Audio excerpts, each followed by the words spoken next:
बेहद स्वागत है जी सभी स्टूडेंट्स का। एक बार फिर हमारे साथ मौजूद हैं ब्रॉडवे इमिग्रेशन से अमरजीत सिंह कंवर, और बहुत ही इंपॉर्टेंट टॉपिक है आज। फंड्स पे बहुत बड़ी क्लैरिटी देंगे अमरजीत जी, और इसके साथ साथ सीओई आपको कब मिलेगी, इस पे बहुत बड़ी क्लैरिटी आज हमारे साथ शेयर करेंगे। कंवर साहब, आपका बहुत बहुत स्वागत है। मैं चाहूँगा कि फंड्स और सीओई पूरी क्लैरिटी एक बार स्टूडेंट्स को आज ज़रूर दें। यूके फंड्स को लेके मुझे थोड़ी क्लैरिटी आपको जरूर देनी है, क्योंकि कुछ बच्चे काफी कंफ्यूजिंग स्टेज में रहते हैं यूके को लेके।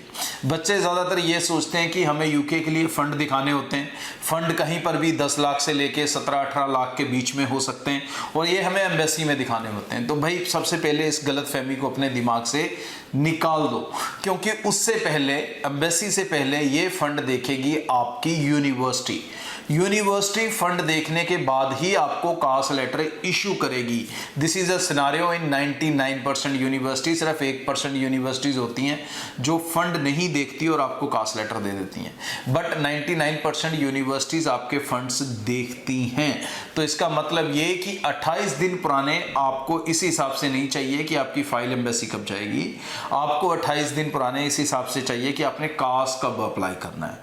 तो फॉर एग्जाम्पल, जो अभी जनवरी इनटेक की फाइल चल रही है, उनकी डेडलाइन इस नवंबर की है कि उनको नवंबर में अपने फंड्स सबमिट करने हैं अलग अलग यूनिवर्सिटीज़ के अंदर, और वो 28 दिन पुराने हुए हों।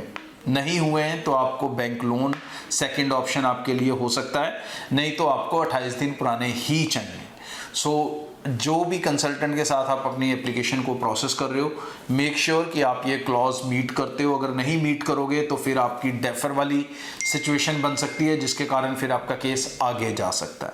तो अगर आप ऐसी सिचुएशन में नहीं फंसना चाहते तो इस चीज़ का ध्यान रखें।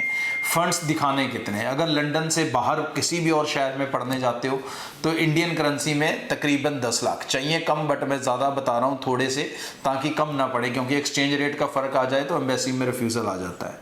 और इसी तरह से अगर आप लंदन में पढ़ने जा रहे हो, आपकी यूनिवर्सिटी लंदन के अंदर है, तो आपको जो फंड्स चाहिए होंगे वो तकरीबन 13 लाख चाहिए होंगे। इसके अलावा अगर आपने फुल फीस पे की है तो इतने फंड चाहिए। अगर आपने हाफ फीस पे की है या कुछ भी और की है, तो जितनी बैलेंस फीस है उसको इसके साथ ऐड कर लें और वो आपके एक्चुअल फंड बनेंगे। इसीलिए कुछ केसेस में ये फंड 17-18 लाख तक भी पहुंच जाते हैं, like 1 year living cost and 6 महीने की फीस डाल के। अब जो टायर 2 वीज़ा वाले हैं, जो वर्क परमिट वाले होते हैं, उनको फंड्स दिखाने की ज़रूरत नहीं होती, बिकॉज मोस्टली केसेस के अंदर जो फंड्स हैं वो उनकी कंपनी ही उनका जो लिविंग है 1 मंथ का वो शो कर देती है कि अपने ऊपर ले लेती है, तो इसलिए उन्हें फंड्स दिखाने की ज़रूरत नहीं होती। बट अगर आपको दिखाने पड़े, अगर कंपनी स्पॉन्सर ना करे, तो तकरीबन आपको भी 28 दिन पुराने 1200 पाउंड दिखाने पड़ते हैं। तकरीबन अगर इंडियन करेंसी में बात करेंगे तो 1.25 लाख के आसपास या 1.5 लाख के आसपास की अमाउंट, छोटी अमाउंट चाहिए होती है। Tyre 2 is a work permit, जिसके अंदर आप डायरेक्टली वर्क वीज़ा पे जाते हो। इसके अंदर कौन से लोग जा सकते हैं? इसके अंदर कोई भी ग्रेजुएट जा सकता है जिसकी ग्रेजुएशन इंग्लिश मीडियम से हुई है, या कोई भी 10+2 या ग्रेजुएट जा सकता है जिसके पास UKVI IELTS 5 बैंड या PT स्कोर 43 ईच या इससे ज़्यादा का स्कोर है, तो वो इसमें अप्लाई कर सकते हैं। और ब्रॉडवे से निश्चिंत होकर आप कोई भी वीज़ा अप्लाई कर सकते हो। दोनों में से आप किसी में भी एलिजिबल है, निश्चिंत होकर अप्लाई करें, क्योंकि ब्रॉडवे के साथ अप्लाई करते हैं तो आपको पैसे देने हैं वीज़ा लगने के बाद। Thank you.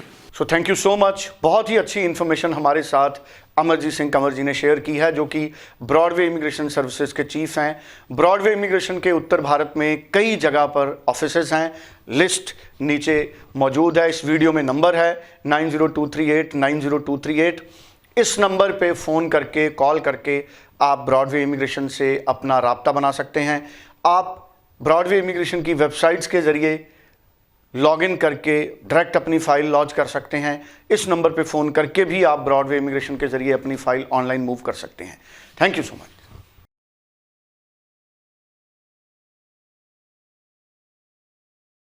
ब्रॉडवे ਤੁਹਾਡੇ ਵਿਦੇਸ਼ ਜਾਣ ਦੇ ਸੁਪਨਿਆਂ ਨੂੰ ਦੇਵੇਗਾ ਹਕੀਕਤ ਦੀ ਉਡਾਨ।